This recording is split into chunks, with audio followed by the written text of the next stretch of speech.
Assalamualaikum anak-anak, kita lanjutkan kembali dengan peranan TIK di bidang kesehatan.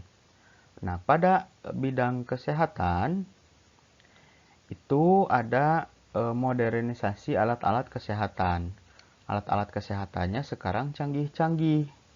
Misalnya, termometer menjadi termometer digital, tidak menggunakan air raksa lagi. Timbangan juga yang tadinya pakai jarum-jarum, sekarang jadi timbangan digital. Nah, contoh lainnya alat-alat kesehatan itu semakin canggih-canggih lagi.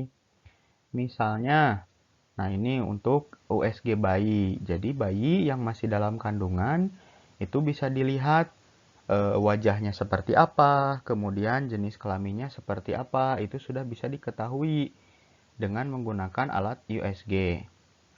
Kalau dulu sebelum ada alat USG tidak bisa kita memperlihatkan jenis kelamin bayi. Jadi tunggu saja sampai lahir baru jenis kelaminnya bisa terlihat. Kalau sekarang bisa terlihat. Selanjutnya, nah peranan TIK di bidang pertanian.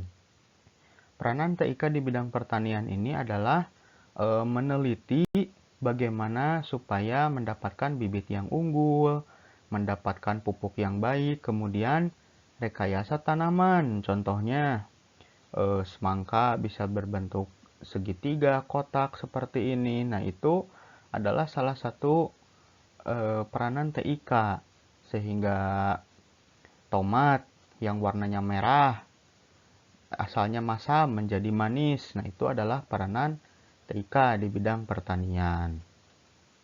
Selanjutnya, peranan TIK di bidang politik. Nah, ini biasanya kita lihat ketika pemilu, ya pemilihan presiden, pemilihan kepala daerah. Nah, itu menghitung suaranya bisa menjadi lebih cepat. Jadi bagaimana hasil pemilunya bisa kita ketahui segera mungkin, yaitu peranan TIK di bidang politik. Kemudian, peranan TIK di bidang pemerintahan. Nah, ada pemerintah kepada rakyat, yaitu government to citizen. Kemudian ada pemerintah pada bisnis, government to business. Ada pemerintah kepada rakyat, pemerintah kepada pemerintah, yaitu government to government. Nah, contohnya peranan TIK di bidang pemerintahan yaitu bisa membayar pajak secara online.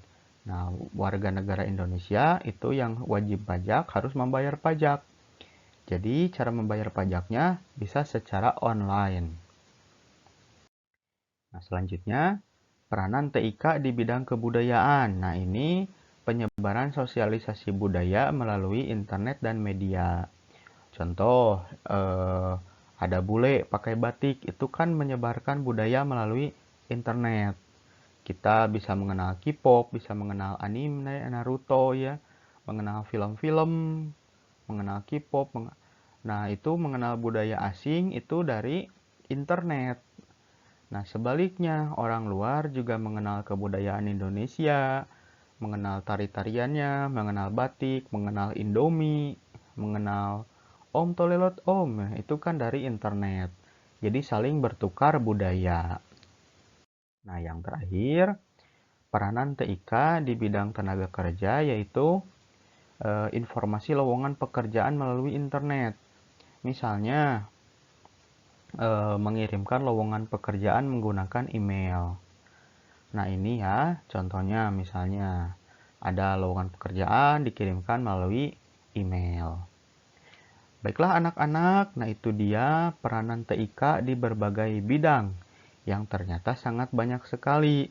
Baik yang kita rasakan secara langsung ataupun yang belum kita rasakan secara langsung. Kita akan berjumpa kembali di video selanjutnya, di materi yang selanjutnya. Assalamualaikum warahmatullahi wabarakatuh.